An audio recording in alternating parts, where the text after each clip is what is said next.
esta tarde con la ministra de Planificación, doña Pilar Garrido Gonzalo, quien nos impartirá una charla sobre el Plan Nacional de Desarrollo y de Inversión Pública del Bicentenario 2019-2022, metodología y alcances. Doña Pilar hablará por espacio de 1 hora, 20 minutos, y tendremos un espacio de igualmente unos 30 minutos para preguntas de ustedes. Les voy a contar un poco de la experiencia de la señora ministra. Doña Pilar tiene un bachillerato en Ciencias Políticas de nuestra universidad, o sea, le damos la bienvenida nuevamente a su universidad, un magíster en Ciencias Políticas también de la Universidad de Costa Rica. Posteriormente hizo un diplomado en Gestión de Proyectos y una maestría en Economía del Trinity College de Dublín, Irlanda. Ha tenido experiencias laborales como investigadora de esta universidad en diferentes y diversos proyectos, como consultora del Programa de Naciones Unidas para el Desarrollo, también una amplia diversidad de proyectos. En la administración, Solís Rivera fungió como viceministra de Planificación Nacional y Política Económica, y en esta administración Alvarado Quesada es la actual ministra de Planificación Nacional y Política Económica. Acercándose un nuevo aniversario de la independencia patria, quería comentarles que es un orgullo para esta universidad y es un privilegio para ustedes como estudiantes tener contacto directo con quien emite o quien tiene la rectoría de las políticas públicas en el país. Estas cosas no suelen suceder en otros países, y que tengamos tomemos la máxima experiencia de esta visita de la señora ministra, a quien le agradecemos de nuevo por su presencia, y le dejamos con ella. Muchas gracias por la invitación, es un placer estar aquí y buenas tardes a todos y todas. La idea de para qué lado le apunto, para allá, más bien, ¿verdad? Está bien en la pila. ¿De qué lado cambia? Sí, ok. No sé qué pasó. Aquí. Sí se ve. ¿Para qué lado? Para allá. Pero más alto. Ok. Se va a manejar desde aquí, entonces. Ok, sí, súper. Okay. Muchas gracias. Bueno, les vamos a contar cómo fue que hicimos el Plan Nacional de Desarrollo e Inversión Pública, qué fue lo que hicimos nuevo, qué fue lo que tratamos de incorporar, para qué sirve un Plan Nacional de Desarrollo e Inversión Pública, y la pregunta del millón, y qué pasa luego con esto, y cuáles son las implicaciones de no cumplirlo, y de qué se trata el mismo. El Plan Nacional de Desarrollo e Inversión Pública pretende, o lo primero es que el Plan Nacional de Desarrollo es el instrumento que pretende establecer cuál es ese lineamiento o la visión que emana del contrato social que se asume de alguna manera en el momento de las elecciones. Posteriormente a las elecciones, cuando uno elige un partido político, se le hace un programa, eso se convierte en uno de los insumos fundamentales de un Plan Nacional de Desarrollo. Otro de los insumos fundamentales es toda una cartera de políticas de Estado que existen ya y que lo que se pretende es dar continuidad dentro del marco de lo que es un Plan Nacional de Desarrollo. Y esta es la visión estratégica, la apuesta de un país en los 4 años, pero a su vez también es el instrumento sobre el cual se enmarcan un montón de otros instrumentos estratégicos, como lo son el portafolio de inversión pública de un gobierno, el portafolio de cooperación internacional, donde se apalanca, y también cuál es la orientación general que rige las políticas públicas de la administración y también del Estado de alguna manera. Esta vez lo que decidimos fue, sí, esta vez, a ver si me lo arregla para entonces ya yo ser más independiente. Después dentro de esta vez decidimos hacer plan de desarrollo Plan Nacional de Desarrollo junto con Plan de Inversión Pública. Ambos son dos instrumentos que son estratégicos. Uno señala cuáles son esos programas de inversión pública, esos proyectos de inversión pública que son detonantes, y el otro señala las orientaciones generales del desarrollo con programas, proyectos y también metas e indicadores puntuales. ¿Sí? Muchas gracias. Este es el contenido de nuestro plan, así es como se ve, lo pueden encontrar en la web de Mideplan. Y esta no es la PPT, ¿verdad? Esta no es. Y entonces, una larga lista de agradecimientos.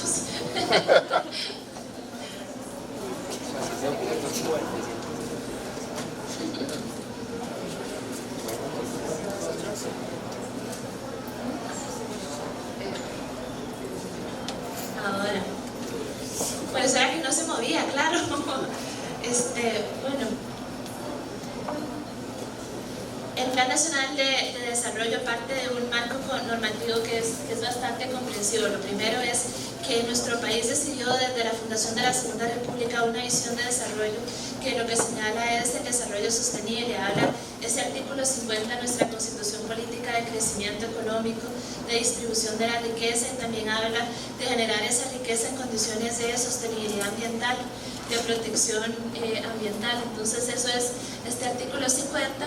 Posteriormente tenemos nuestra ley de planificación nacional, que es la 5525, donde lo que se establece es que Mideplan es el rector en materia de toda esa visión de desarrollo. Tiene 3 mandatos: crecimiento económico, distribución de riqueza, participación ciudadana, y tiene para lograrlo un conjunto de instrumentos que le hacen ser rector en muchísimos campos: en política pública, en inversión pública, en desarrollo regional, en cooperación y modernización del Estado en temas de gestión pública.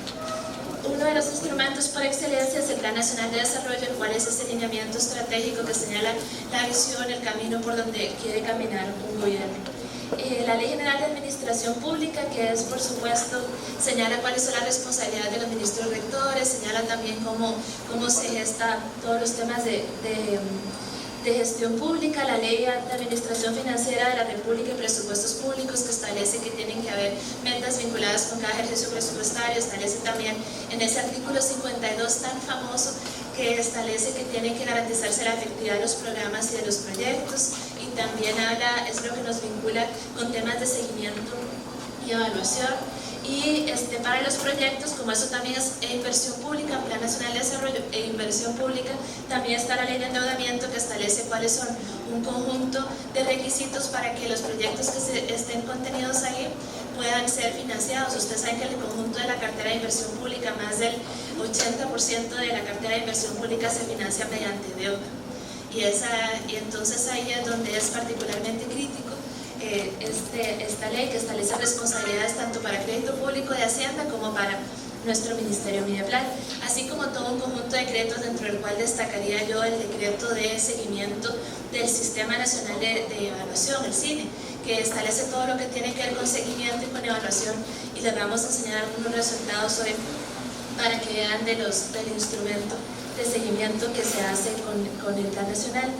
Nosotros trabajamos y nosotras trabajamos con lo que es la cadena de resultados. Esto es uno de los cambios significativos que ha venido a sufrir la planificación y también la manera como trabajamos dentro de la administración pública, el enfoque de gestión para resultados, que seguro ustedes ya conocen muy bien. Dentro de esa cadena de resultados, las primeras partes tienen que ver con esos insumos, actividades y los productos, y ahora lo que queremos es que en lugar de poner que haya 4 talleres para evaluar una meta o la gestión de una institución, poner para qué sirven esos talleres, a quién le benefician esos talleres, en función de qué son esos talleres. Y cuando uno se hace esas preguntas, en realidad se da cuenta de que los talleres estarían ubicados en la primera parte de la cadena de resultados, y que lo que necesitamos es cada vez mejores bienes y servicios para la población. Entonces nos estaríamos ubicando en el nivel de producto, pero también hay otras metas, como son las metas de las áreas de articulación, que ya vamos a ver qué son, que se ubican en el nivel de efecto, y también las metas nacionales, que se ubican en el nivel de impacto, que escapan que a todo debería contribuir como una orquesta perfecta el Plan Nacional de Desarrollo, para poder mover la aguja en la sociedad. Y esta vez lo que decidimos fue hacer algunos pequeños ajustes dentro de la metodología, retomar esa idea de que también el país se ha comprometido con una agenda de desarrollo sostenible, con los objetivos de desarrollo sostenible. Es un mandato, como les explicaba anteriormente, en el artículo 50 de la Constitución. Queremos desarrollo, sí, pero no cualquier desarrollo, es un desarrollo sostenible, con todas las implicaciones que tiene, esas 3 dimensiones: económico, social, ambiental, también todo lo que implica en términos de inclusión social, también es bastante crítico. El otro tema importante es el respeto a los derechos humanos. Esto es la base de muchas de las políticas que están incorporadas, programas y proyectos. Nos movemos en eso. También el tema de gestión de riesgos, que es uno de los elementos transversales dentro de los proyectos de inversión pública, un componente crítico dentro de la preinversión, que es esa primera fase de los proyectos, tiene que ver con lo que es la gestión de riesgos. Somos un país que hay muchas amenazas, somos un país que tiene también mucha exposición a cambio climático, somos un país multiamenaza, sería el concepto técnico, y eso da cuenta de nuestra belleza natural, de ese 4,3 de turismo que va empujando nuestro Producto Interno Bruto, pero también representa vulnerabilidad para algunos lugares y algunas áreas en particular. Dentro de la metodología, nosotros nos propusimos un gran objetivo a nivel del Plan Nacional de Desarrollo, que luego marcaba cuál era esa visión.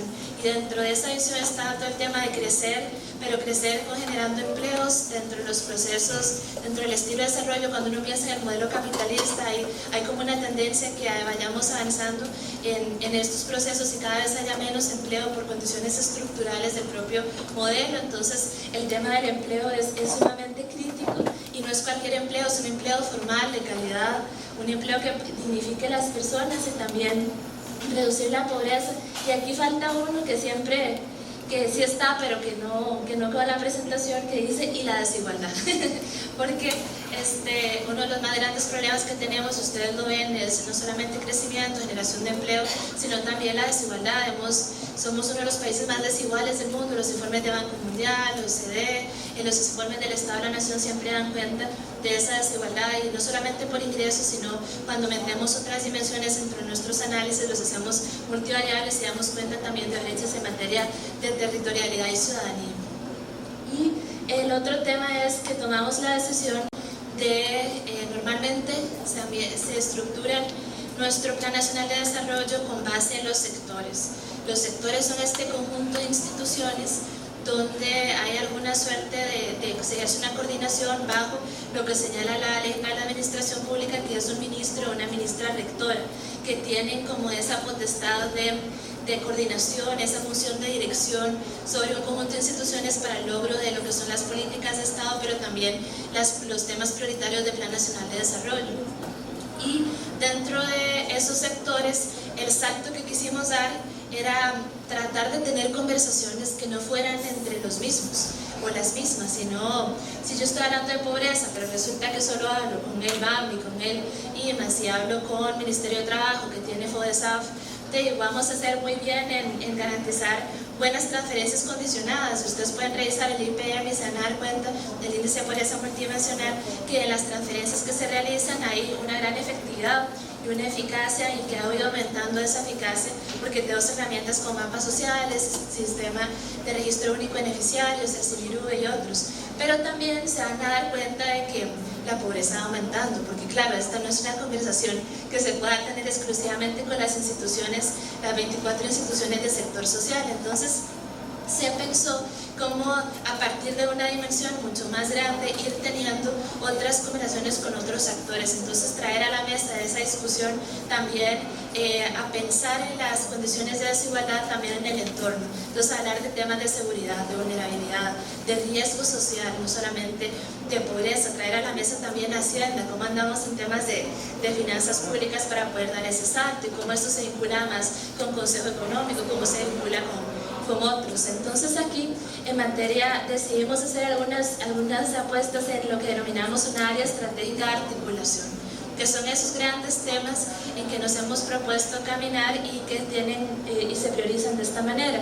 Está la competitividad, innovación y competitividad, que también uno de los grandes desafíos que tiene el país es sobre todo cómo dar ese salto en materia de innovación, ¿verdad? Cómo poder empezar a pensar de manera diferente para sobrevivir y sobrellevar mejor cuarta revolución industrial, para sobrellevar mejor los desafíos de cambio climático, para sobrellevar mejor la transición demográfica, que vamos a ser una sociedad envejecida en muy poco tiempo. Entonces esos temas críticos que hay que ver cómo se va a realizar, cómo aumentar las condiciones de competitividad del país para que se pueda entonces tener un efecto en crecimiento, pero también quizás dentro de este esquema uno de los más grandes temas y discusiones que hay es sobre el tema de la productividad. Uno de los más grandes desafíos de la productividad de Costa Rica es justamente la productividad y cómo hacer para poder cerrar brechas, y aquí sí en términos de perfil de empleabilidad, de capacitación, porque la mayoría de las personas que nos afectan en temas de productividad son personas que no han tenido las oportunidades adecuadas para poder insertarse en otros espacios dentro de nuestra economía nacional y global, y entonces conducen más bien a empleos de baja productividad Y entonces aquí lo que necesitamos es poder generarles unas opciones de trabajo en este momento, pero también ir pensando cómo se les da, cómo se les capacita, cómo se les cambia el marco de competencias, cómo se les apoya en esa transición para poder conducirnos a esquemas de alta productividad, mejor remunerados, menos vulnerabilidad. Y aquí podemos tener otro tipo de conversaciones, pero sí hay un círculo un tanto perverso de que nos mantiene gente en informalidad, baja productividad, informalidad, baja capacitación, desempleo, desigualdad, pobreza, algunos también, y otra economía que está muy inserta con los circuitos de acumulación global y hay mucha alta productividad, pero no es tan intensiva en empleo. Entonces ahí es donde nos afecta. Entonces, ¿cómo hacer eso y cómo dar cuenta de temas de innovación? Luego tenemos el de infraestructura, bueno, no lo voy a decir en orden porque además los veo como medio raros, pero el de infraestructura, el tema de infraestructura y también para poder generar ese cambio en lo que es toda la gran brecha y el rezago que tenemos en temas de infraestructura. Ustedes saben que la NAME ha dicho en múltiples ocasiones que tenemos casi 30 años, no sé si eso ya casi va aumentando también el número de años, pero 30 años de rezago en términos de nuestra infraestructura, aunque acaba de publicar el día de antier un informe que señala que la calidad de la red vial nacional es mejor, es por primera vez mejor en los últimos 2 años, ha mejorado la calidad y lo pueden buscar, no me crean, búsquenlo, evidencia siempre. Y a partir de eso hay como un repunte, pero sí es verdad que hay grandes brechas y que todavía estamos, por ejemplo, estamos construyendo una carretera en la Circunvalación Norte, terminándola, ya vimos el inicio de la aprobación final antes de venir de lo que es la quinta etapa de Circunvalación Norte, pero esa es una carretera que dio inicio en 1978. Imagínense, ahí fue donde empezó, 1978, yo ni había nacido, y entonces en ese momento, para poder tenerla hasta este momento, todos los procesos de gestión de inversión pública son bastante lentos y eso nos cuesta en intereses, en empleo y también en crecimiento potencial. Entonces esta área de infraestructura es muy crítica. Y aquí en infraestructura también tenemos temas de transporte, que ese es el enfoque que también le quisimos dar, movilidad urbana, pensar en las personas primero, en esos reducción de costos de transacción que nos afecta a costos de producción, pero sobre todo pensar en nosotros y en nosotras que nos desplazamos en el autobús, en el carro, que vamos andando y que necesitamos tener opciones para conciliar mejor nuestra vida personal con nuestra vida privada y poder tener más tiempo para poder descansar y hacer cosas que nos generen familia y otros. Seguridad humana es este enfoque que está mutando ahora en este momento, pero que lo que se trata era de conciliar temas de desarrollo humano, de desigualdad, pobreza, riesgo social, con también atacar el entorno y el entorno social de las comunidades, poder también prestar atención en qué pasa ahí, ampliar la mirada de hogar, de familia, hogar, comunidad. Y el otro que tiene que ver con el Consejo Económico, ¿verdad? Que se encarga de ver todos estos temas que en este momento yo estoy liderando, pero que somos un conjunto de ministros que trabajamos en esa área, lo que pretende, según el decreto del Reglamento Orgánico del Poder Ejecutivo, que es de donde se señalan estos lineamientos, seguro ya lo van a haber aprendido, de que ahí es donde cada administración toma la decisión de cómo se va a organizar. A partir del marco legal, ahí se decidió organizarnos nosotros por áreas de articulación, y ahí lo que se ven son temas macroeconómicos esencialmente, y temas de inversión pública, temas de política monetaria, temas de finanzas públicas, todos los temas, y qué otros temas se ven, bueno, y también se ven temas de regulación, se ven temas de los mercados, todos los temas de competencia, esos temas también se ven en ese lugar. Y luego la otra que tiene que ver con educación, que es educación para la convivencia, el tema de salud también y seguridad social son ejes importantísimos, y uno de desarrollo territorial, que lo que se pretende es poner la mirada y atender esas brechas en temas regionales y territoriales en su acepción más general, pero también en la acepción del INDER, que es un poco diferente, y lo local y lo regional, según las regiones de planificación, para establecer ahí como una mirada particular para poder hacer ese encuadre y saber cuáles son esos proyectos detonantes de las regiones que pueden tener impacto en aumentar condiciones de vida ahí. Y todos los planes nacionales de desarrollo tienen un diagnóstico general. Hemos tratado de hacerlo muy sustantivo. ¿Cuáles son esos grandes dilemas que nos planteamos? Yo les hablo aquí, dígame en 2 momentos cuáles son esos dilemas en materia de educación. Ustedes seguro me van a decir, y me van a decir bien, calidad y primera infancia, cobertura, exclusión, ¿verdad? Hay como temas que todos sabemos que están muy marcados dentro de los diagnósticos que se necesitan atacar. Hay parte de eso, la visión de desarrollo, que fue lo que vimos, sí, crecimiento económico, sí, con distribución de la riqueza, sí, generando mucho empleo, sí, para reducir la pobreza y la desigualdad y en armonía con el ambiente, que es donde nos amarra con el tema de nuestra constitución, de nuestro marco legal, y dentro de esto definimos ese objetivo nacional y a partir de ahí cuáles son esas grandes metas que queremos atacar, cuáles son esas grandes metas que nos comprometemos a mover y a las cuales todo el resto del plan nacional tiene que estar alineado de tal manera que haya un impacto. Y lo otro, esto dentro de la cadena de resultados, dentro de la cadena de resultados de la gestión para desarrollo, y ahí ustedes van a ver que se ubica en el nivel más alto, que es el nivel de impacto.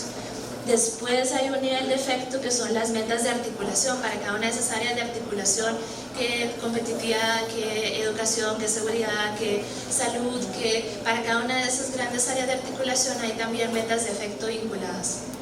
Y para cada uno de estas hay un proyecto que tiene además una estructura, los objetivos, tiene una meta, una línea base, es sumamente riguroso, se define un objetivo, después de eso un indicador, después del indicador cuál va a ser la meta, después de la meta cuál va a ser la programación en los 4 años, cuál es el resultado final, de a dónde quiero llevar esa meta en los 4 años y luego una programación anual, una asignación presupuestaria y una persona responsable que tienen que hacerse cargo por esa meta. Y para cada en el indicador uno tiene que decir de dónde parte, tiene que tener una línea base para las intervenciones, programas y proyectos de inversión pública que ya vienen, que existen, para los cuales hay registros, o si no, o si son nuevos, entonces se parte de nada, ¿verdad? Se pone ahí que cero y después ahí va creciendo. En resumen tenemos 5 metas nacionales que son a nivel de impacto. Tenemos 26 metas de áreas de articulación que son a nivel de efecto, 186 metas de intervenciones. Hay gente que dice que son muchísimas. Es posible que sean muchos, pero también es que somos muchas personas trabajando y muchos los desafíos del país. Y una agenda de evaluaciones, que es algo novedoso que se empezó en 2014. Hicimos una evaluación y en esa evaluación del Plan Nacional de Desarrollo e Inversión Pública, bueno, el Plan Nacional de Desarrollo en ese momento, se dijo que era necesario avanzar en lo que era la evaluación, que teníamos una buena contabilidad, de alguna manera que hacíamos seguimiento bien y que nos hayamos dedicado en cuerpo y alma a hacer únicamente seguimiento, cómo va la meta y cómo se van gastando los recursos vinculados a esa meta, pero que faltaba un análisis que de verdad fuera más en el espíritu de lo que dice la Ley de Presupuestos Públicos y Administración Financiera, y ahí ese artículo que les comentaba de cuál es la eficacia de esos programas, de esos proyectos de inversión pública, y para medir eficacia, para saber si efectivamente responde o no a los objetivos con los cuales fue pensada esa intervención, para saber si efectivamente se está logrando llegar a la población para la cual fue pensada esa política pública, ese proyecto de inversión pública y ese programa. Solamente se puede hacer mediante un análisis en profundidad, una evaluación. Y ahí en evaluaciones hay de diferente tipo, desde diseño, procesos, producto, efecto, impacto, ¿verdad? Hay diferentes tipos. Hay alguna han habido 3 de diseño casi experimental, que es más en la línea del impacto, pero para eso se necesitan buenos datos, buenos sistemas de información. Si uno no tiene un buen sistema de información, es muy difícil poder hacer evaluaciones.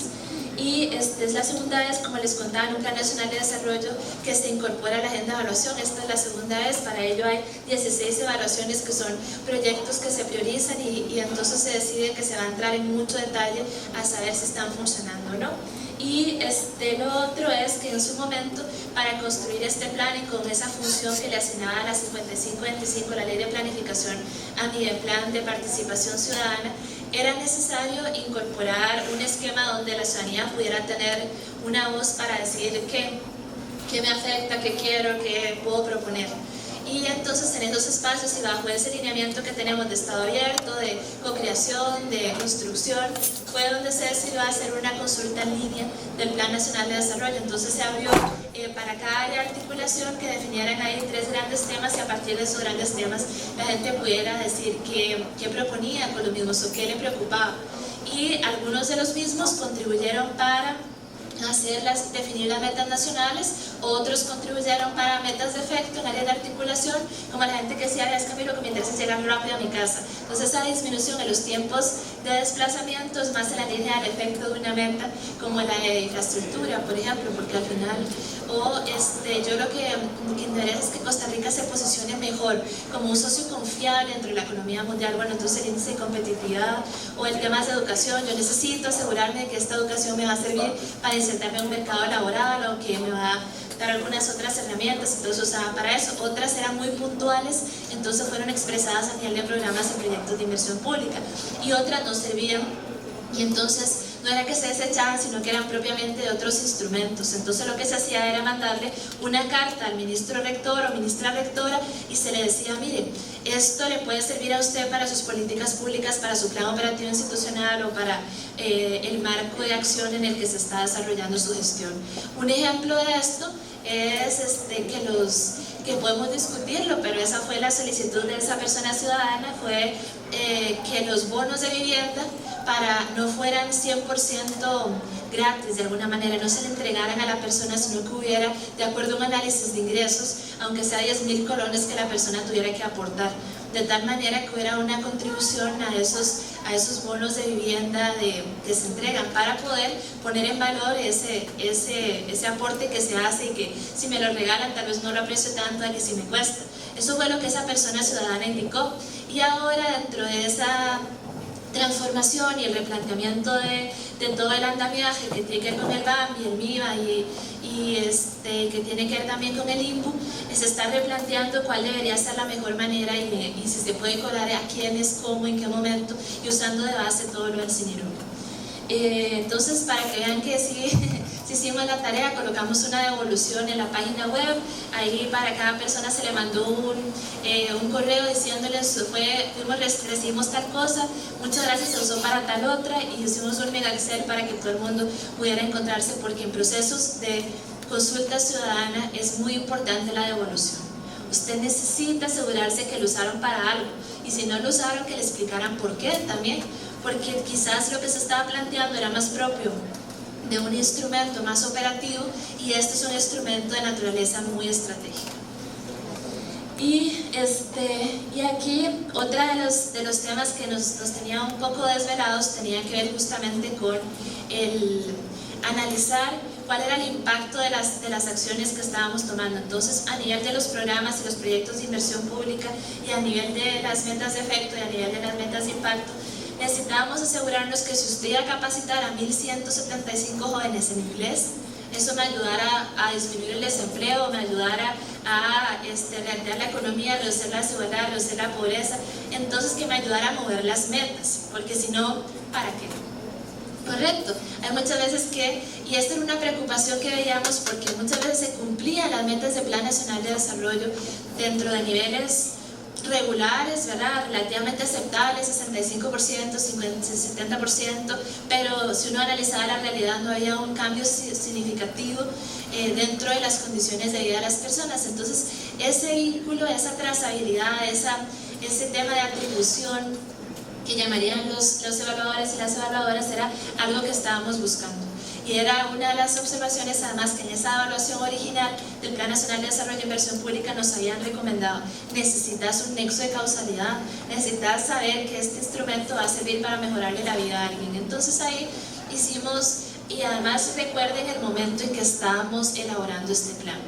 Era un momento en que llevábamos 3 meses de huelga por la aprobación de la reforma fiscal de la 9635, donde había mucha incertidumbre y había posibilidades de que el Fondo Monetario Internacional viniera a asumir la dirección de política pública, que es lo que hace este Plan Nacional de Desarrollo para esta administración, porque no había manera de cómo contar con hacer frente a los pagos, ¿verdad? Y ahí pasamos momentos sumamente terribles, aún estamos en recuperación, ya estamos no en sala de emergencias, pero sí todavía se emiten visitas, no hemos salido todavía, pero sí aún estamos en hospital. Entonces ahí era una gran incertidumbre lo que había, y entonces algunas personas, yo recuerdo una conversación con Luis Paulino Vargas, donde me decía que estas metas eran muy poco ambiciosas. Y yo le decía, claro, lo que pasa es que ve el contexto en el que las estamos elaborando, y no es que sean poco ambiciosas. Ahora me diría alguien que 3.3 o 3.8, como me lo han dicho, de crecimiento económico es muy ambicioso en un contexto actual en el que estamos, y que en medio de una guerra comercial entre Estados Unidos y China, OPEP, el Brexit y cosas que podemos conversar, es complicado garantizar esos niveles de crecimiento, porque además somos una economía sumamente abierta que está muy expuesta a shocks externos. Entonces, ¿de verdad tiene pertinencia esa meta? Por supuesto que sí, porque de lo que se trata es de la confianza, y se trata de que este instrumento y esta inversión pública, esos 5,4 billones de colones, miles de millones de colones, se ejecuten para que puedan ir generando esos 45.500 empleos por año. De eso es de lo que se trata. Y entonces así sí podemos hablar del impacto que hay en materia de crecimiento, así como en otras acciones. Pero eso es de lo que se trata en el fondo, de poder saber de que esa gestión que hace un ministerio, donde están los recursos de todas y todos los costarricenses, donde apostamos como país, va a tener un impacto, mejorarle la vida a la gente, o que va a tener un impacto en lo que es lo más estratégico, que es justamente esas metas de nacionales y también las de área estratégica. Y ya hemos hablado de inversión pública, siempre hacíamos, ve lo que pasó, que resulta que tenemos un plan de inversión pública que era en el tiempo que Henry Mora era director de inversión pública. Ese fue el primer plan que se hizo en mi plan de inversión pública, y era un inventario de proyectos. Después de ese inventario de proyectos se hizo una reflexión un poco más sesuda de qué era la inversión, y que no era solo formación bruta de capital, no significaba solo carreteras tangibles, sino la inversión social, una visión más comprensiva de lo que era inversión pública. A partir de eso salió 2 años después de publicado Plan Nacional de Desarrollo, y en ese momento había muchos de los procesos que ustedes saben toma para madurar un proyecto de inversión pública. En esas primeras fases de preinversión, diseño, no se cumplían, y además que las obras, el ejemplo de Circunvalación Norte es muy elocuente, o San Carlos, ¿verdad? Que es una carretera que le damos y ahora hay que volver a retrotraer para empezar por un riesgo que hay ahí muy de índole geológica. Entonces, ese tipo de cosas necesitábamos entrar desde el principio, y en un contexto de incertidumbre fiscal, con absoluta claridad de cuáles eran esos proyectos de inversión pública que queríamos apostarles, a los cuales le íbamos a dedicar ese espacio fiscal, que no había mucho, ¿verdad? Y endeudémonos para crecer, pero no sabemos si vamos a poder pagar.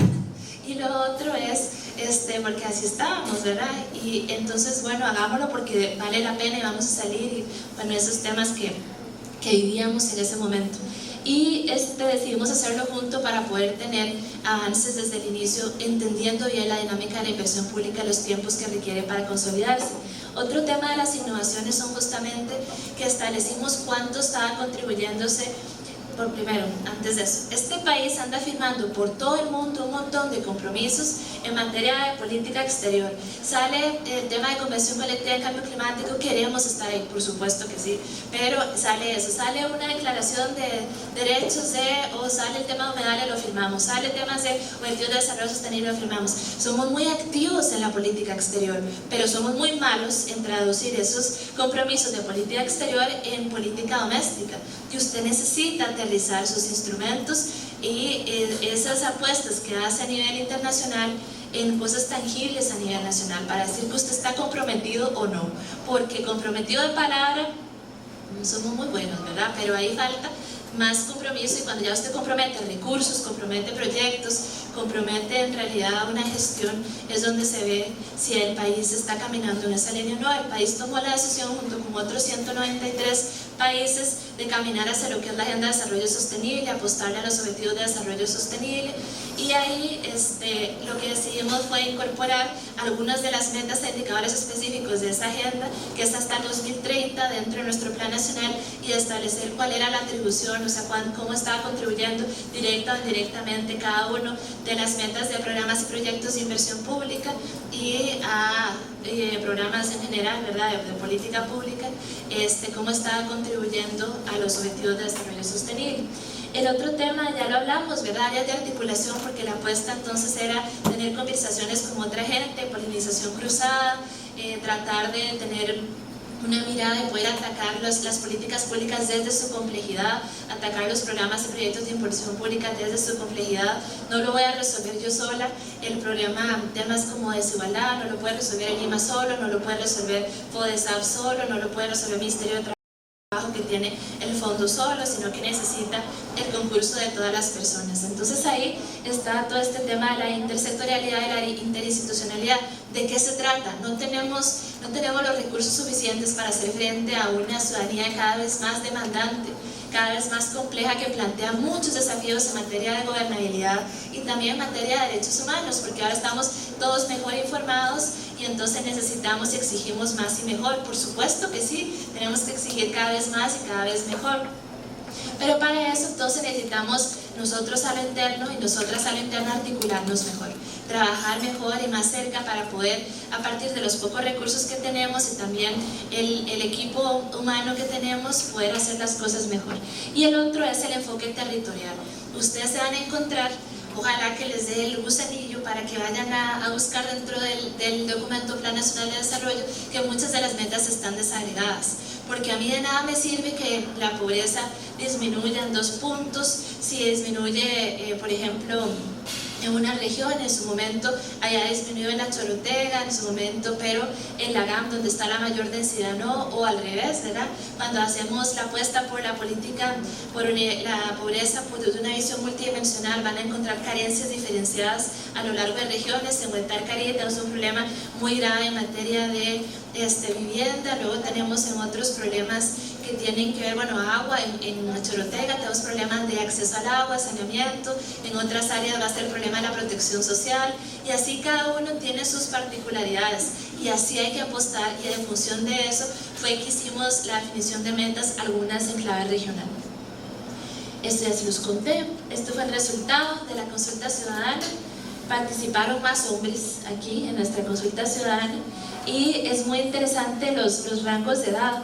Uno pensaría que habría una mayor participación, ¿verdad?, a nivel de la juventud. Pues sí, pero no, también hay otros grupos etarios que participaron activamente dentro de las preocupaciones, y vean qué importante lo que ustedes estudian.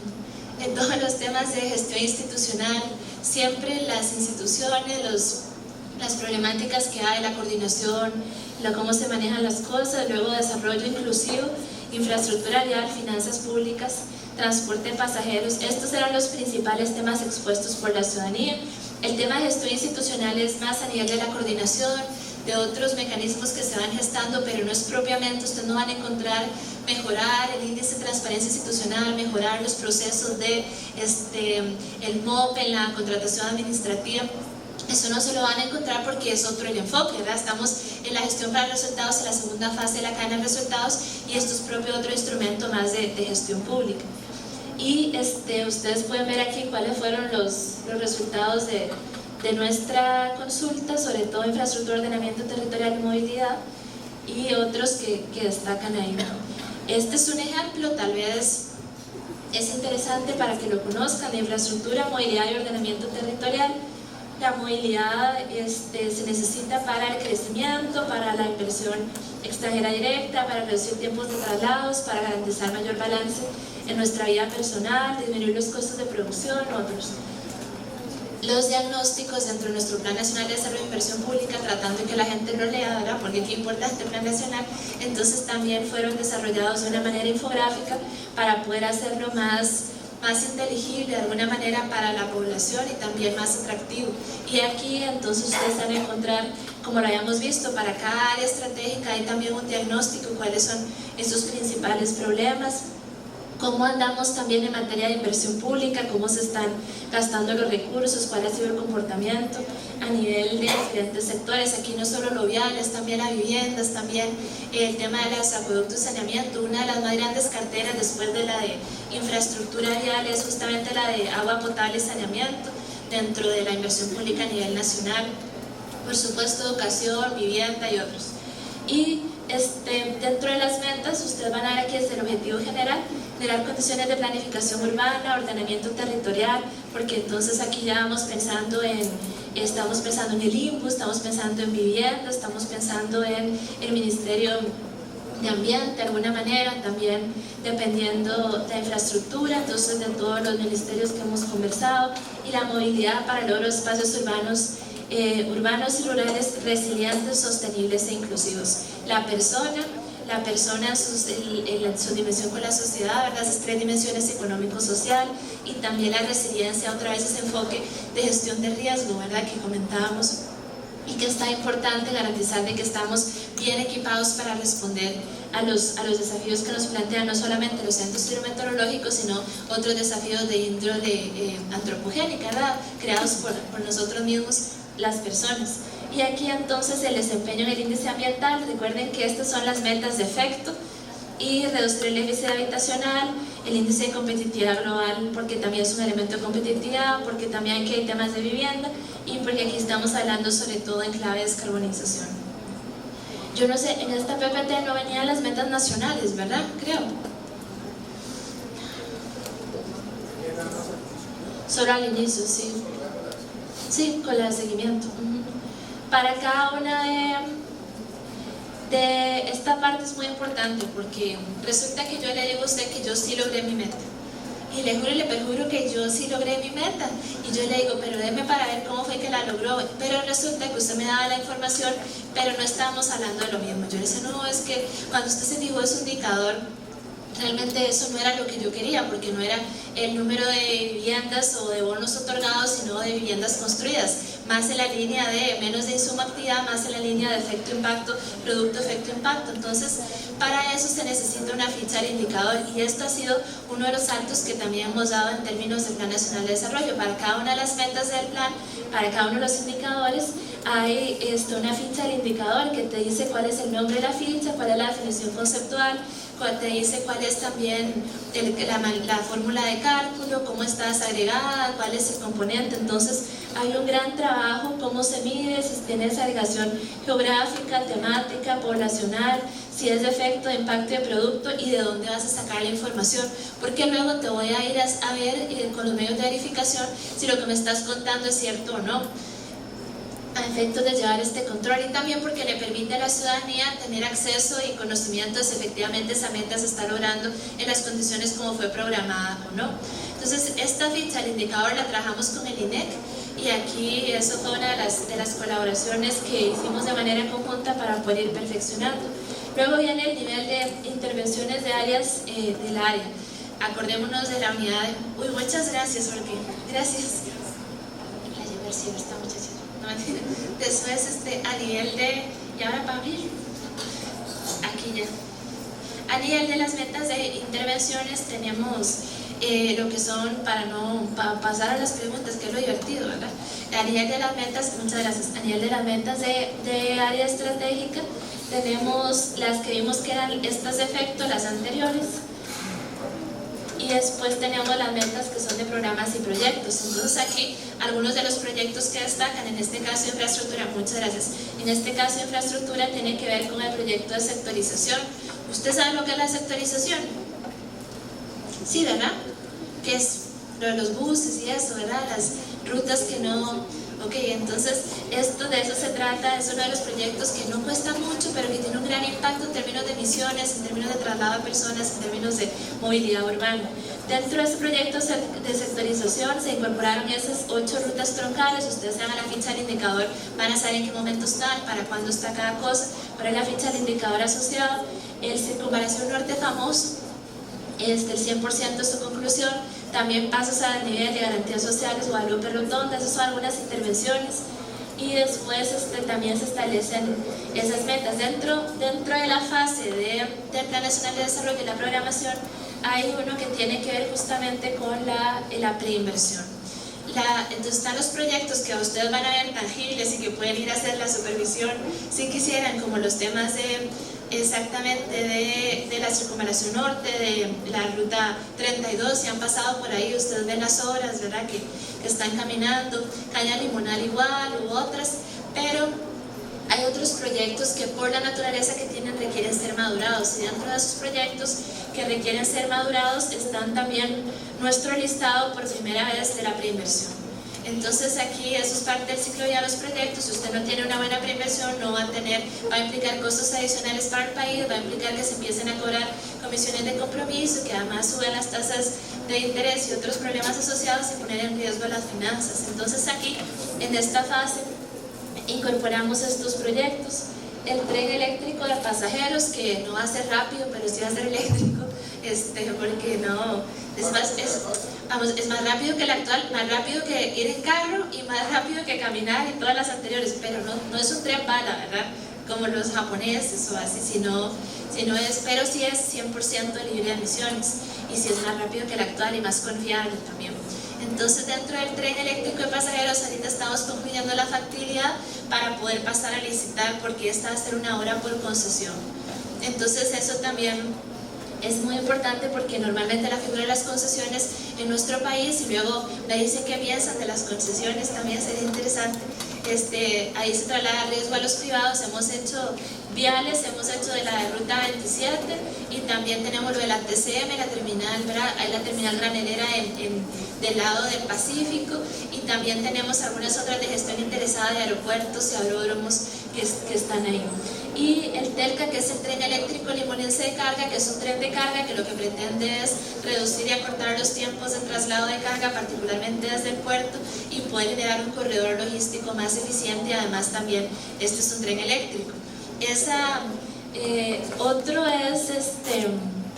Otros son estos, Tibás Río Frío, que ya Río Frío también va a ser una concesión, ya no, los estudios los va a hacer el privado. Así es como va evolucionando el Plan Nacional de Desarrollo.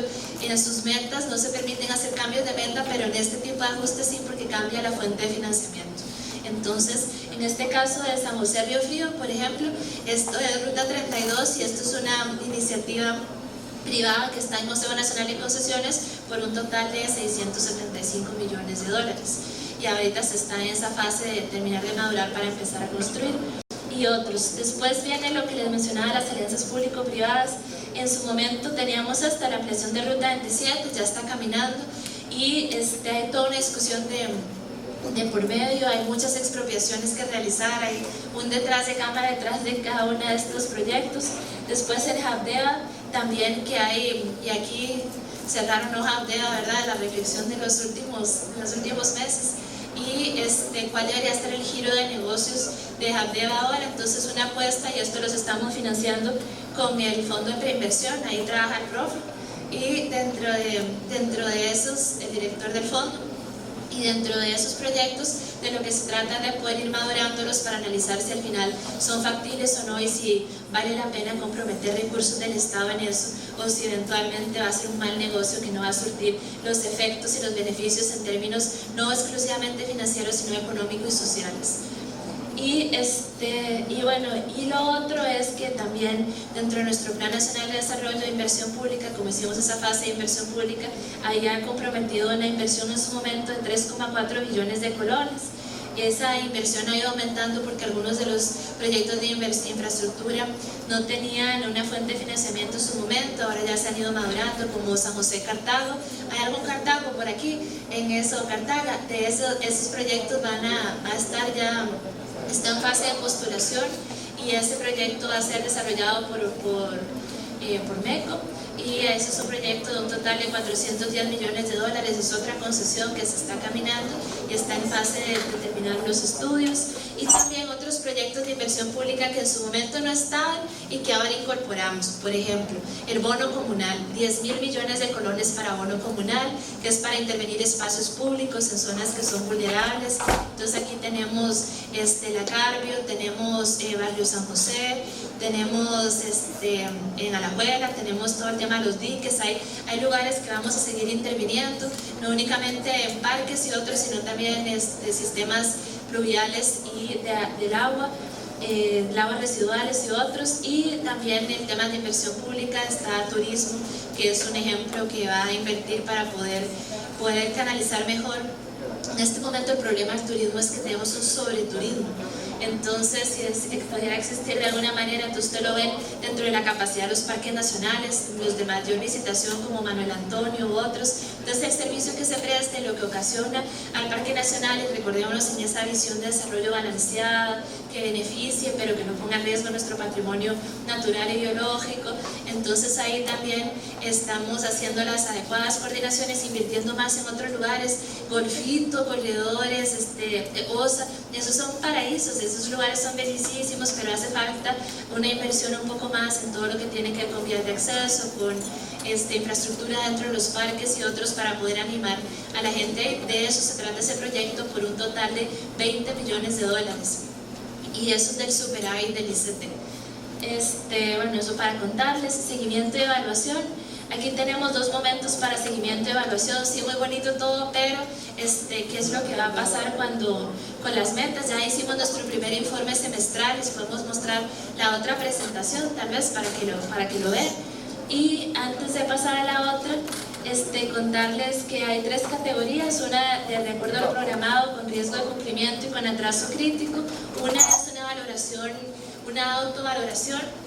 Yo como institución digo cómo voy avanzando con esa meta, después ya se revisa, y finalmente hay otra que sí es una valoración mucho más que la hace el Ministerio de Planificación, de la Unidad de Seguimiento y Evaluación, donde se establece particularmente el área de seguimiento y evaluación, la unidad de seguimiento, donde se establece si se van cumpliendo esas metas o no. Y este es un ejemplo del último producto que acabamos de sacar, que tiene que ver con cómo están esas metas que se programaron y que son parte del Plan Nacional de Desarrollo e Inversión Pública al día de hoy. ¿Cuál es el avance de este gobierno en algunas cosas que a mí me interesan, a la ciudadanía? Y dentro de esto estábamos hablando de cómo se valoran para este informe semestral las metas, y esto es una valoración de índole más cualitativa, si usted va de acuerdo a lo programado, si va con riesgo de incumplimiento, si va en atraso crítico, y este es el estado actual. Del total de las 224 metas, porque no todas se pueden evaluar en este momento, porque algunas tienen una programación que no es anual, sino es del periodo, cada 2 años, depende de los proyectos, si está en fase de preinversión, cambia la programación de cada una, depende de la naturaleza de la meta, y a partir de estos 224, 170 metas, que es igual a un 76%, van de acuerdo con lo programado. Diríamos, van bien. Pero entonces ustedes me preguntan, ¿y cuáles son esas metas que van bien? Y aquí hay también una manera de verlo, que ya lo vamos a pasar a ver, y otras que tienen riesgo de incumplimiento, que son 23, y yo le digo, alerta. Es posible que usted, al cierre que yo le hago del próximo año, no haya logrado su meta. Y entonces tiene que pensar cómo va a subsanar el compromiso que usted asumió con la ciudadanía al inicio. Entonces en mi plan empiezan a chorrear unos oficios mágicos que son para cambiar las metas. Y adivinen qué le decimos nosotros y qué le dice el presidente. No señora, no señor, porque usted asumió un compromiso con la ciudadanía y lo tiene que respetar, salvo que pase aquí un cataclismo, algo así que nunca va a pasar con una corrida bancaria o algo así, un evento hidrometeorológico, alguna causa de índole estructural, esas metas se cambian. Pero si no hay ningún evento por calamidad ni otra razón de esa naturaleza, no se puede hacer, salvo que la quiera aumentar. Entonces ahí sí. Y las otras que son con atraso crítico, que le dijimos qué va a hacer, cuál es su acción remedial, porque usted va quedado en este momento, usted va quedado ahorita, salvo que le ponga un montón, al final del año no va a lograr la meta. Entonces ustedes ven el balance por áreas de articulación.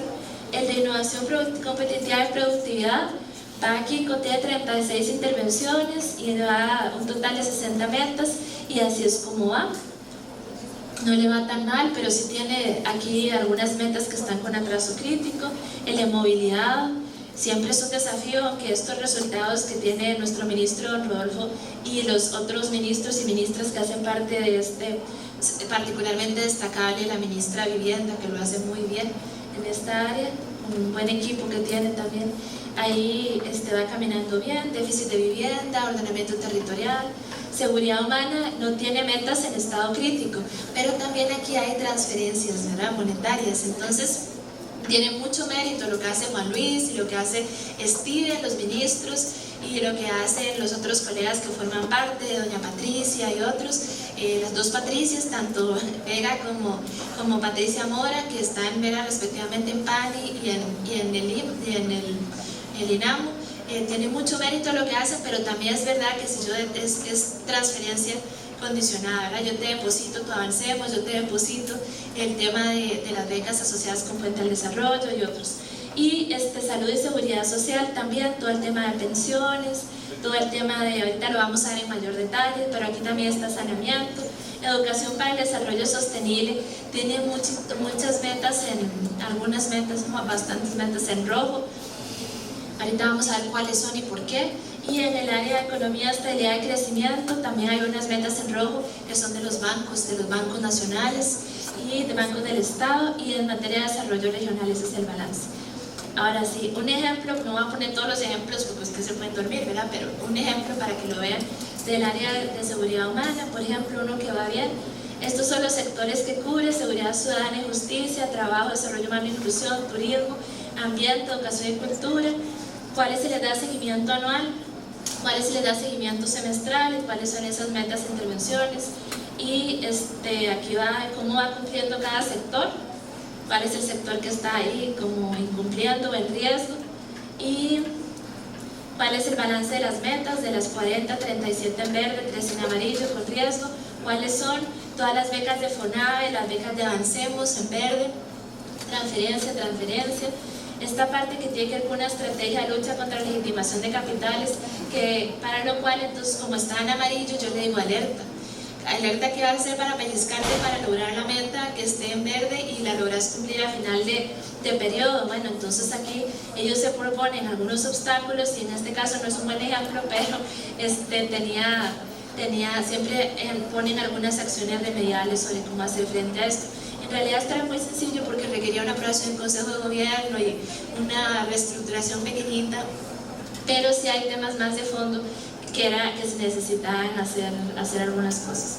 Y temas del índice de gestión de discapacidad y accesibilidad, que aquí no todas las instituciones lo están aplicando. Entonces, ¿qué pasa con eso? Los programas vinculados con la violencia tan importante a las mujeres, ¿verdad? La violencia contra nosotras las mujeres.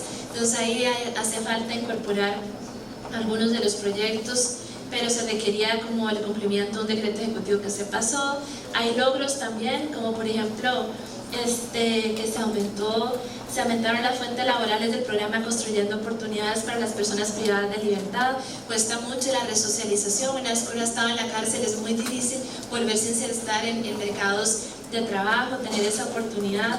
Luego el tema de que se han dado una muy buena atención con programas existentes del régimen no contributivo, esas pensiones de la caja, la red de cuidado y otros, y los programas de procesos de formación que están vinculados con centros cívicos, eso está bien. Este ejemplo de educación, aquí está el INA, el MISIT y también el MEP. Hay unas metas en cumplimiento, un atraso crítico, otra vez para cada una de las metas que van en amarillo, entonces necesitamos una acción de mejora. Y también le digo qué fue lo que le pasó que usted no va en verde, y luego qué va a hacer para arreglarlo, ¿verdad? Entonces ese diagnóstico y también la medida mejora. La mayoría de las metas que están en rojo en el caso de educación están vinculadas con la ejecución de infraestructura. Son nuevas escuelas, son también equipamiento, son también obras menores, y ahí hay un tema que se ha complicado, que se han tomado medidas administrativas para poder corregir, que pasan sobre que en algún momento la ley de contrataciones hace una excepción a ellos, a los de la DIE, para poder ejecutar, y a las juntas de educación ejecutar las obras de inversión pública más rápidamente, pero resulta que tienen que cumplir con unos plazos muy acotados, entonces regresaban y al principio, y entonces estaban aplicando todo el ciclo de contratación administrativa en lugar de solo los principios, lo cual hace una gran diferencia. Y en todos los periodos que hay que hacer de licitación, de concurso, de apelaciones, que además no tienen un límite las apelaciones, cualquier persona puede apelar, no tiene una consecuencia, entonces se hace bastante complicado.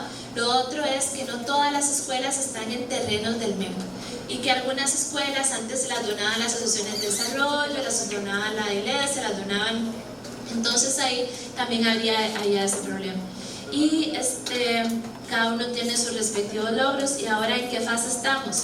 También teníamos lo de la Agenda Nacional de Evaluación, que no está en esta PPT, pero que la idea sería También al mismo tiempo que vamos haciendo seguimiento, se entra en detalle en el cumplimiento de algunas de las intervenciones que están en plan, algunas en su fase de diseño. Por ejemplo, la vacunación del papiloma humano, se decidió hacer una evaluación de diseño en este momento para garantizar de que sea evaluable y poder dentro de 5 años tener una línea base suficientemente robusta para poder decir si tuvo un impacto o no en la reducción de cáncer de cervix, por ejemplo.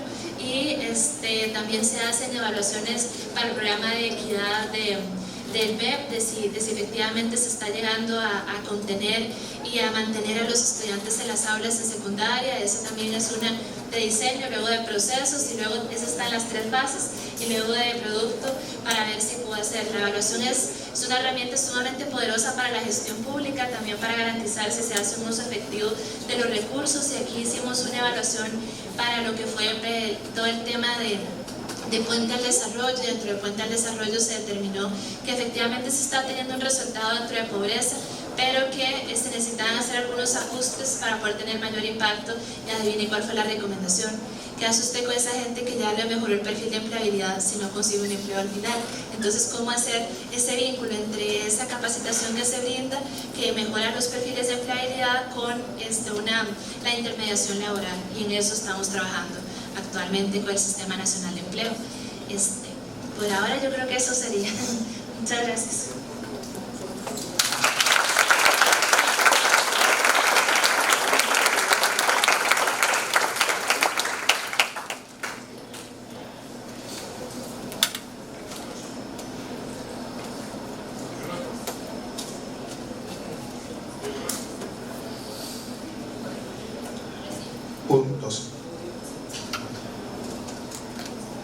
Bien, muchas gracias a la señora ministra por esta exposición tan detallada.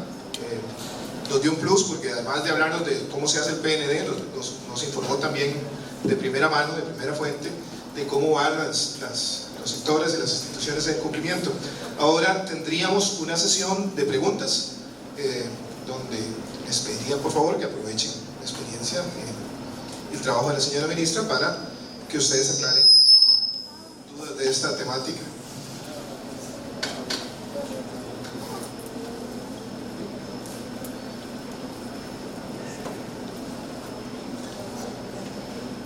Buenas, mi nombre es Jorge Fallas y me gustaría saber, con respecto a la consulta ciudadana, el tema de las preocupaciones.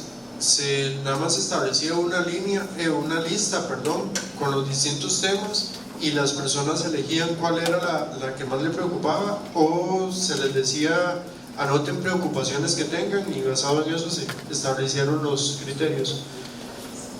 Muchas gracias por tu pregunta. En realidad lo que se hizo fue por área estratégica, por tema de preocupación, que si es educación, que si es seguridad humana, que si es el tema económico, que si es infraestructura, y se dejaba. Entonces uno tenía que seleccionar cuál quería opinar. Podía opinar en todas, pero para poder ordenar también la sistematización, podían elegir cuál era el área que les preocupaba, pero podían escribir propuestas en torno a ellos. Si se les agotaba el espacio, también lo que hacían muchos era que mandaban otro correo, ¿verdad? Entonces nos llegaban por vía de correo electrónico, nos llegaban a nuestros correos, también a los de los encargados de análisis del desarrollo, los compañeros de Miaplan, y también ahí mismo se podían registrar.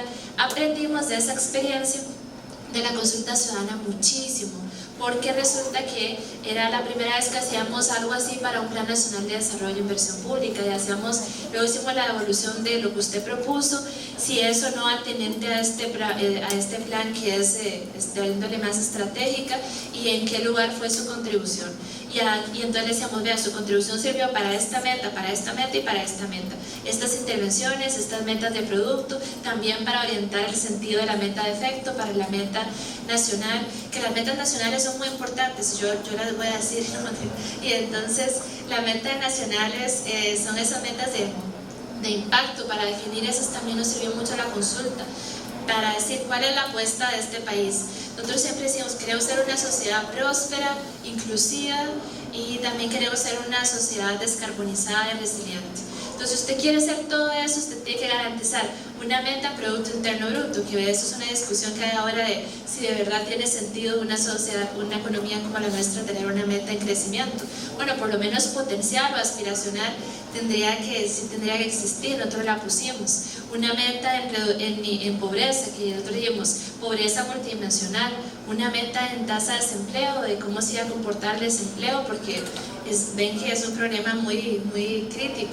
Y el otro tema de desigualdad, pero también metimos una innovación en la meta nacional, que es lo que se trata. La meta nacional también es de la variación de toneladas métricas de carbono, porque usted dice que quiere ser descarbonizado, pero ¿a dónde está midiendo su contribución? Entonces ahí también, para los ejercicios más de índole econométrica, hicimos el análisis para ver de qué manera los proyectos estaban contribuyendo con esos proyectos que muchos emanaron también de la consulta, y era muy importante que lo que estaba proponiéndose, a pesar de que viene de política del Estado y también de un plan de gobierno, era fuera del corazón de la gente o del riñón de la gente, para poder identificar que efectivamente era una preocupación. La otra consulta tiene que ver con el tema de las concesiones. Sí. ¿El financiamiento, hay alguna cláusula o alguna regla que se le esté estableciendo a las instituciones y por ende a las empresas que vayan a ser concesionadas o concesionarias, sobre el financiamiento, que no solo sea interno sino también externo, o que únicamente sea internacional, financiamiento internacional? Gracias. No, en realidad, no, más que interno o internacional, de lo que se trata es de si es una iniciativa privada, donde un privado nacional o internacional pone los recursos para poder materializar y asume los riesgos de un proyecto de concesión. Para eso hay un reglamento que es el reglamento de iniciativa privada. Y por ejemplo, en el caso de San José Cartago, que es una de las que está en camino, son 410 millones de dólares, la acabamos de aceptar en el Consejo Nacional de Concesiones. Mideplan hace parte de esa junta directiva como rector de inversión pública, la preside el ministro de Obras Públicas y Transportes. También está Hacienda y Banco Central, que somos todos los interlocutores en materia de inversión pública, sector privado y cooperativas y colegios profesionales, para garantizar también esta visión de sociedad civil. Y ahí de lo que se trata es, en la estructuración financiera del proyecto, de determinar a quién va a asumir los riesgos, quién va a asumir el presupuesto total, no importa si son internacionales o nacionales, pero que sean privados. Y si es de iniciativa privada o si es público, entonces cuál es el nivel de participación que va a tener el privado. En algunos proyectos, como el del tren, por ejemplo, que es uno de los de APP, que el INCOFER, esa fue una modificación legal que se hizo en la ley del INCOFER, que la habilitó para hacer concesiones, que tiene el mismo esquema que la ley del ICE. En ese tema particular de la contratación, es un proyecto por 1.200 millones de dólares en este momento. Está en su fase, Mideplan pagó un estudio del Fondo de Preinversión, por cierto, para la ingeniería de valor, porque originalmente el tren era todo en viaducto, era muy muy bueno, pero era muy muy caro, y en este momento no podíamos hacerle frente. Y ahí es donde viene la parte de APP, porque la parte pública teníamos que apalancarla, sea en temas de tarifa, ¿verdad? Que la mayoría de los trenes del mundo hay que subsidiarlos con algo más, porque no es sostenible a nivel de tarifa, no es socialmente aceptable tampoco. ¿Quién se va a montar en un tren que valga $50, por ejemplo, o más, ¿verdad? Y no da la demanda tampoco en este momento. Y lo otro tiene que ver con cómo apalancarlo entonces con recursos que la mayoría pueden ser institucionales o tienen que ser de deuda. Entonces aquí, para poder financiar el CAPEX, que es esta contribución al capital, ¿verdad? Como a la parte de inversión que pone el Estado por parte nacional, entonces teníamos que asumir. Y estamos en ese proceso en este momento de estructuración financiera, de dónde van a salir esos 425 millones de dólares. Y puede ser diferentes opciones, puede ser un endeudamiento con BCE que financie y que vengan los recursos del Fondo Verde, puede ser mediante una estructuración a base, como tarifa, puede ser que los riesgos los asuman los primeros años mientras repunte y obtenemos los resultados de la reforma fiscal, de la mejora de la recaudación y entonces nuestro perfil de deuda mejora, se atenúan curvas en materia de déficit y sobre todo de deuda y mejora eso, entonces ya podemos asumir un endeudamiento de esa naturaleza y asumir los riesgos a partir del 2025. Es este tipo de cosas de lo que se trata. La fuente no importa si es externa o interna, de lo que se trata es si es público o privado y en qué medida. Y hay muchas figuras, si es 50-50, 60-40, desde joint venture hasta concesión, hasta, ¿verdad? Estoy interesada, depende del proyecto. Es muy interesante ese mundo de la inversión pública. Buenas. Mi pregunta es la siguiente. ¿Cómo ha estado el tema de compartir información entre instituciones? ¿Y cuál ha sido el mayor obstáculo que se ha encontrado? El compartir información entre instituciones siempre es un gran desafío, pero sobre todo, más que compartir información, es coordinar acciones y caminar en una misma línea. Como la información fluye, a veces de manera tardada, ¿verdad? A veces se requiere aumentar ese flujo, pero sí en realidad eso no ha habido como mayor celo en la información. Lo otro es por vías informales y por vías formales también, no todo está escrito formalmente en una carta o en un oficio, también median muchas reuniones para poder garantizar ese intercambio de información.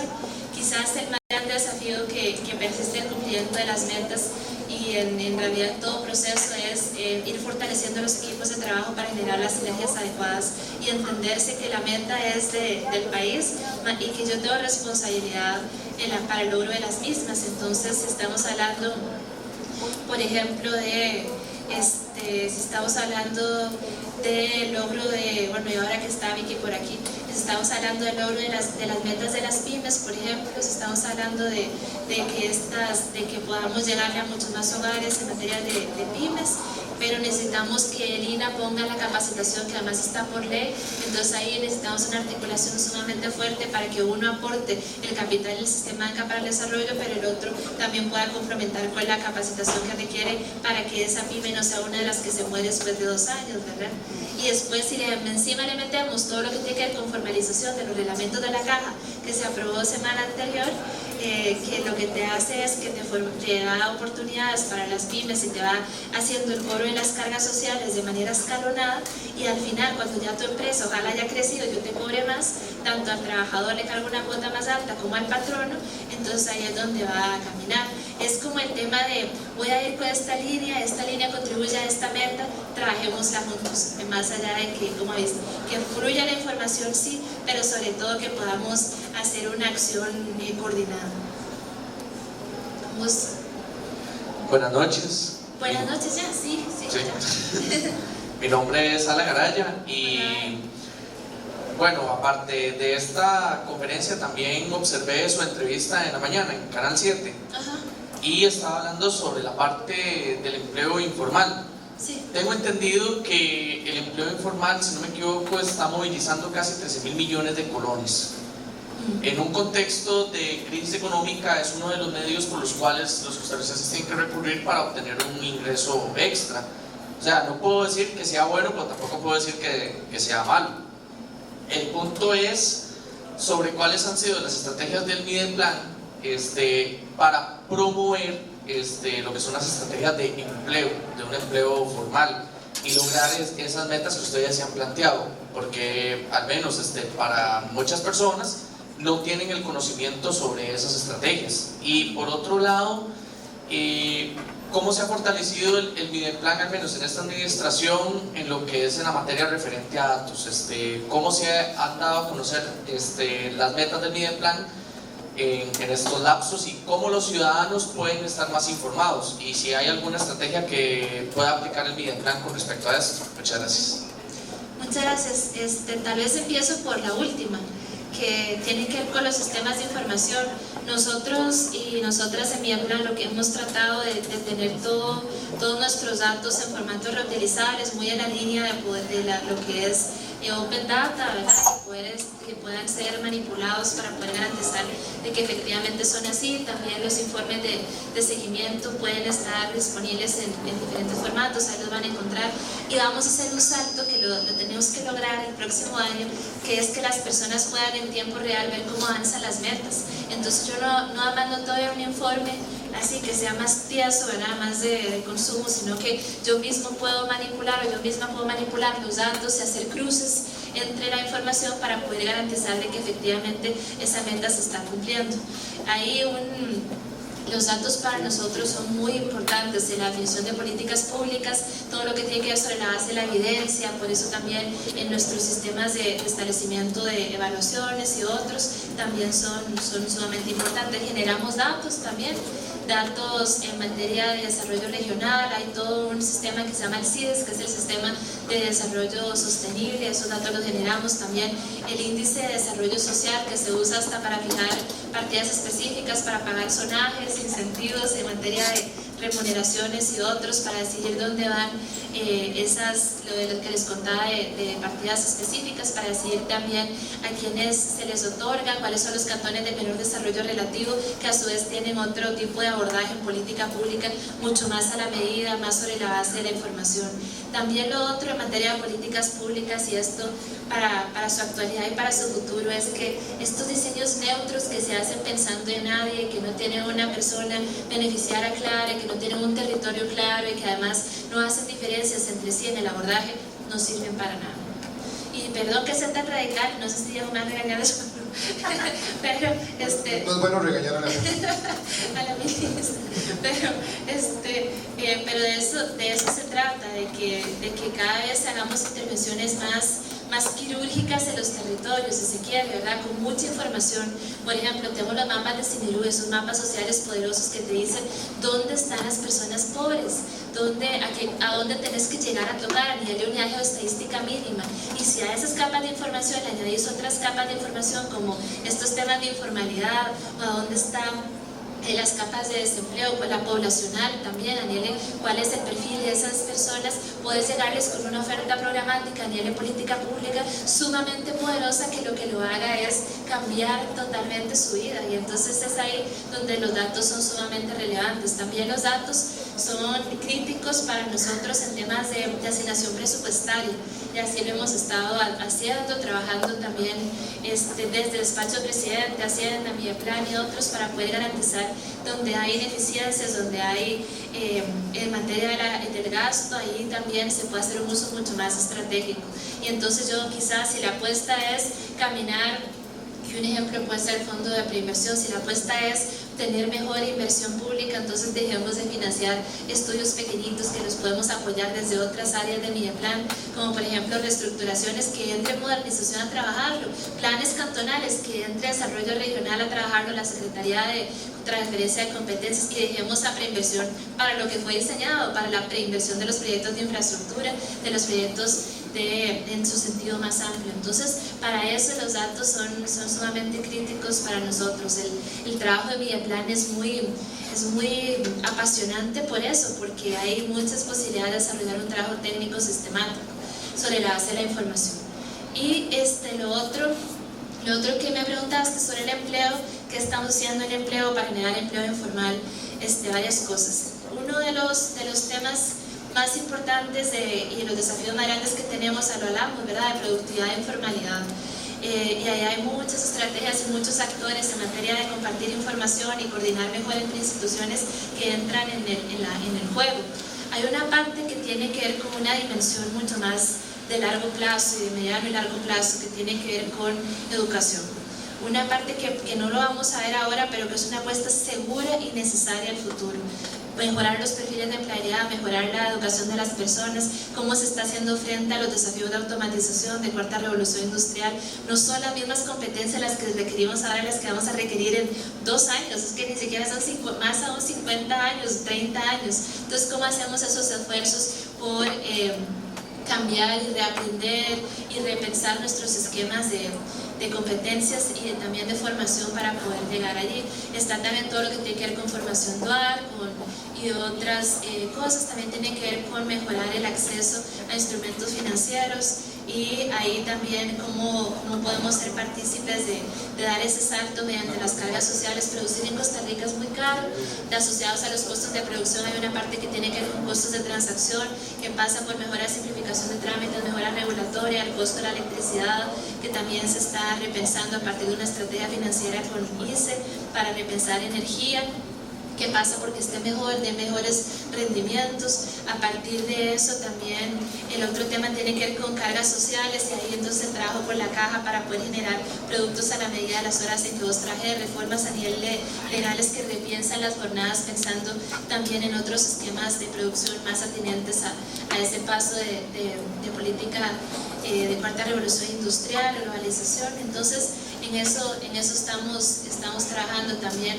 De cada persona, bueno, el total de las personas que no tienen empleo, por ejemplo, de ese 93% no habla una segunda lengua, y ahí es donde es importante algunas de las estrategias como la Alianza para el Bilingüismo, que se está escalando mucho para poder llegar y generar ese tipo de oportunidades. Podemos hablar de otros instrumentos de inclusión financiera que también van en esa línea, pero sobre todo ha sido crítico el tema de cargas sociales para poder garantizar acceso a seguridad social, pero también a instrumentos de crédito formales, y así no estar financiando emprendimientos personales o de subsistencia mediante consumo, que además estamos muy endeudados. Y ese dato de 1,3 billones de dólares es el saldo de tarjeta de crédito al Sí. Sí. Bueno, por motivos de agenda de la señora ministra y de otro compromiso del auditorio, tendremos las dos preguntas de las personas que habían pedido la palabra antes, y con eso haríamos el cierre. Buenas, mi nombre es Ana Calderón, y yo quería hacer una pregunta más que todo a la hora de realizar el Plan Nacional de Desarrollo, digamos. ¿Cómo se toman en cuenta o cómo juegan el papel índices de medición internacional, como lo es el índice de percepción de la corrupción, a la hora de realizar el Plan Nacional de Desarrollo? Dentro del trabajo que se hace con diferentes instituciones, uno va repensando cuáles son esos programas y proyectos estratégicos, sea porque hay un compromiso de política de Estado, sea porque proviene de una prioridad gubernamental, y a la hora de fijar esos programas se van pensando cuáles son los indicadores que son más atinentes para poder, a efectos, en materia de efecto, a nivel de articulación, de impacto, o a nivel de intervención, a nivel de producto. A nivel de este tipo, usualmente son a nivel de efecto, ¿verdad? Ese tipo es la naturaleza del indicador. Normalmente desaconsejamos el uso de indicadores globales porque su medición no es periódica y porque la fuente de información a veces no está es de fuente secundaria, que no está en manos del Estado, no del gobierno, sino del Estado.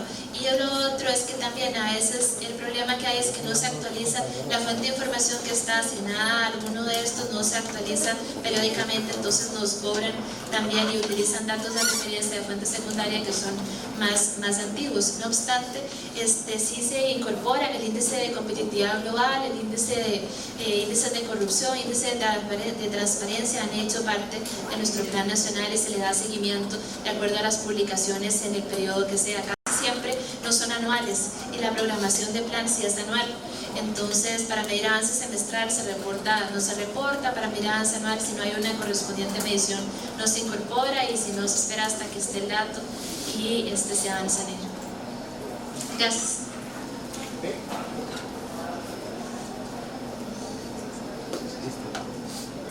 La última consulta.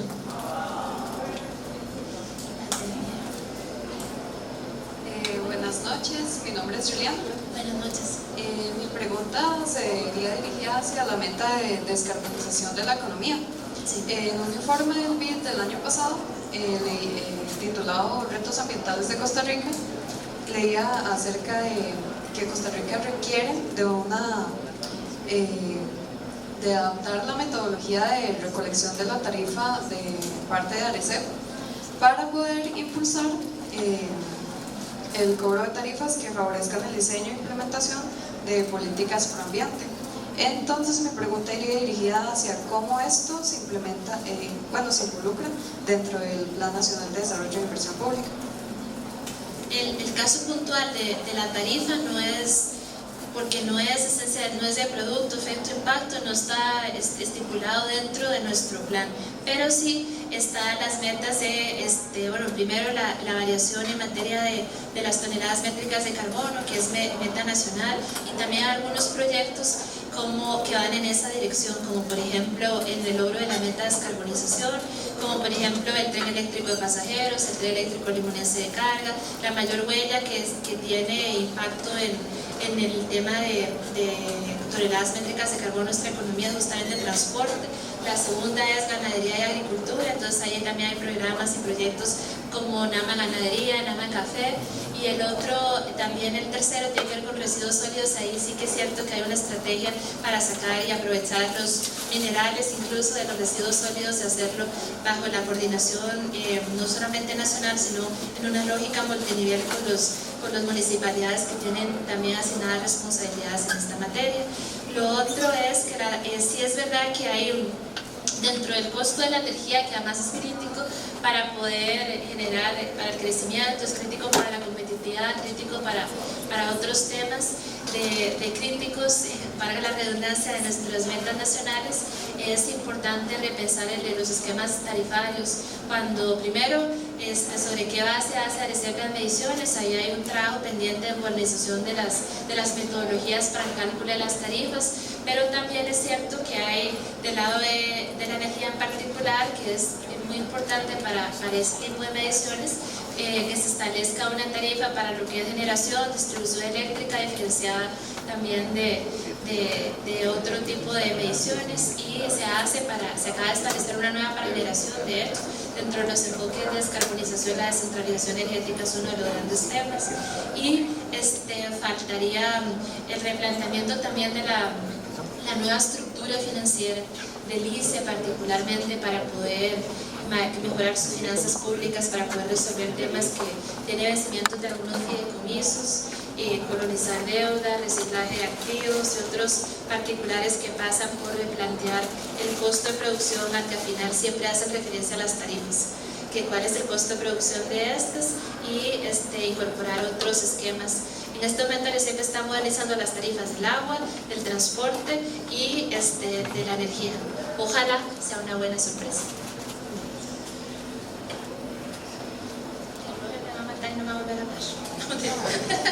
Bien, bueno, hablando de eso, pasamos el anuncio que los estudiantes de Banca y Finanzas deben permanecer en el auditorio porque va a iniciar la charla de ustedes. Y nada más para cerrar, tenemos también a la señora compañera Victoria Hernández, ministra de Economía. Yo creo que ustedes, estudiantes, ya lo saben, y si no les cuento, la agenda de un ministro es sumamente cargada. O sea, ellos trabajan, no sé, 20, 22 horas al día. De manera tal que quiero públicamente darle el agradecimiento a mi jefa, a la ministra de Planificación, en nombre, a título personal y a nombre de la Escuela de Administración Pública, porque ha sido sumamente provechoso esta charla con ustedes. Les pediría por favor que para despedir a la ministra le demos un fuerte aplauso.